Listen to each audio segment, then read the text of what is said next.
Hey guys, it's Stephanie. I'm back, and today we're going to talk about how to find your mission for your business. I found I tend to do the whole mission vision thing a little bit differently than a lot of business coaches out there, but I've also found that the mission is absolutely vital. And let me talk you through what I mean by this. See, I've been working with a lot of businesses over the past few years on their marketing, and one of the things I've learned to be successful, because when I was working on marketing for the major corporation I used to work for, I got to work on almost 300, almost 400 actually, different marketing campaigns over the span of about 3 years. I got to see the campaigns that worked really well, and I got to see the campaigns that worked not at all. And I got to see a lot that were very similar. So then I sat there and I said, okay, what's up with these? What's the difference between these guys and these guys?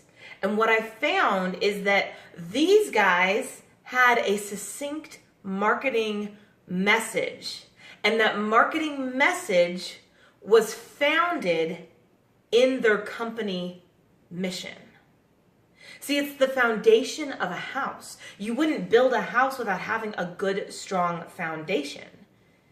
And your mission is just one piece of that foundation. So let me walk you through a little bit of how to find your company mission. Now, what I always talk with people about is the mission. If you think about it, think of the spy scenario, right? You've got James Bond. He gets sent into a country with a single mission to do one thing. It starts with a verb, right? To eliminate the president of that company or that country, to retrieve some information, right? You think Mission Impossible, you think James Bond, it's all the same thing. They have a single mission to go do something.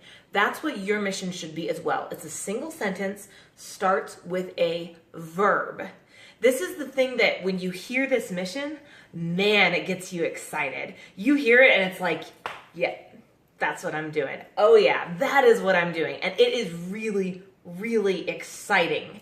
So the mission is a single sentence. Now, I want to walk you through how to find this mission just very briefly. Think for a second about high school economics.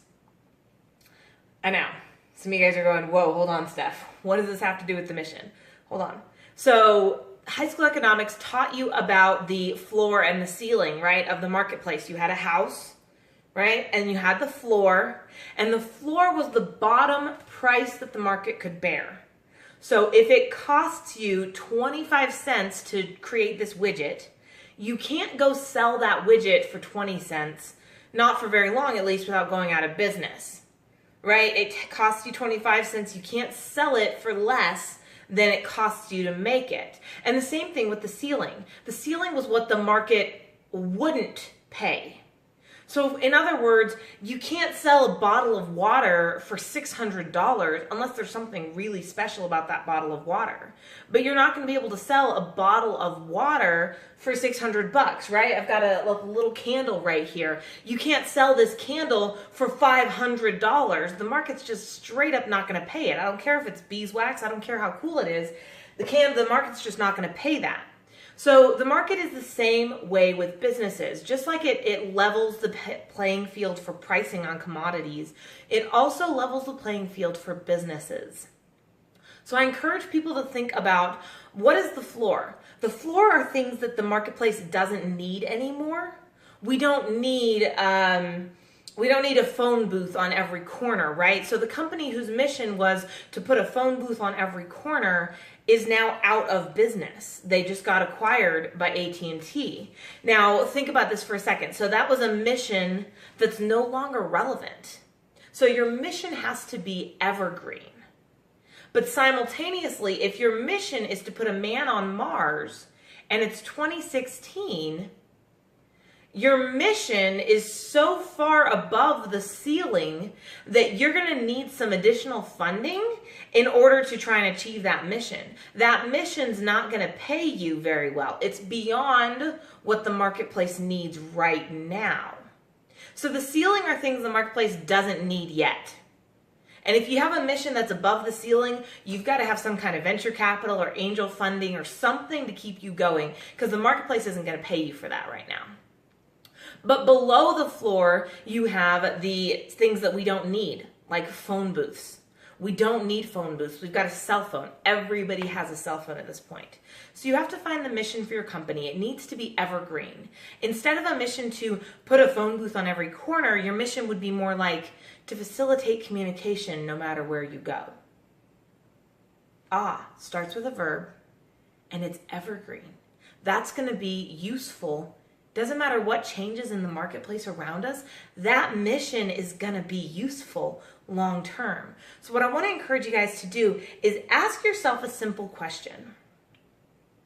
Why does my business exist? Why have I been put here on this planet? The answer to that question is the mission for your company. Now, it's a lot harder to find than just that. And oftentimes when I ask this question, I get like a 40-paragraph answer from my clients. So what I want to encourage you to do is whatever the answer is you come up with, shorten it. And then shorten it again.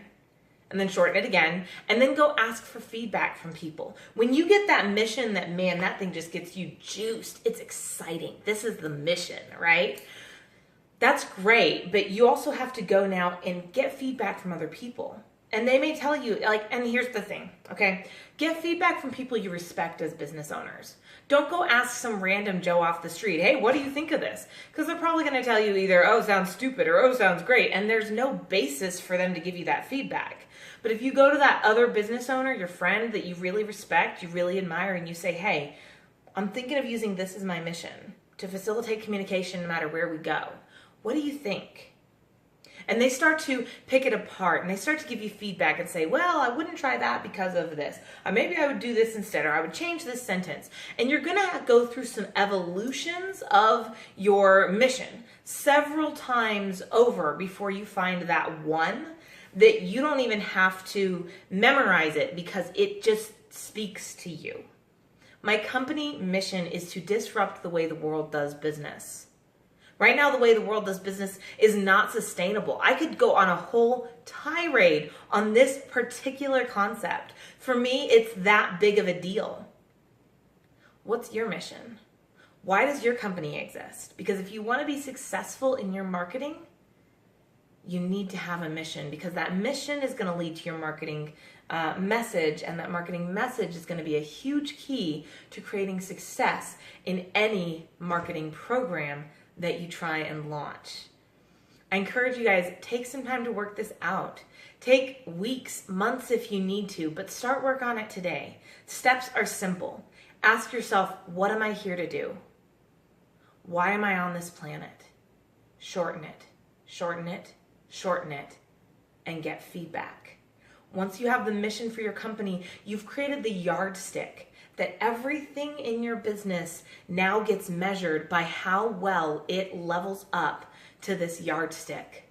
I don't add a program or a concept or anything to my company unless it helps fulfill the mission that we've created. I'm Stephanie Scheller, encouraging you to find your mission. It will be the most life-changing thing you can do for your business.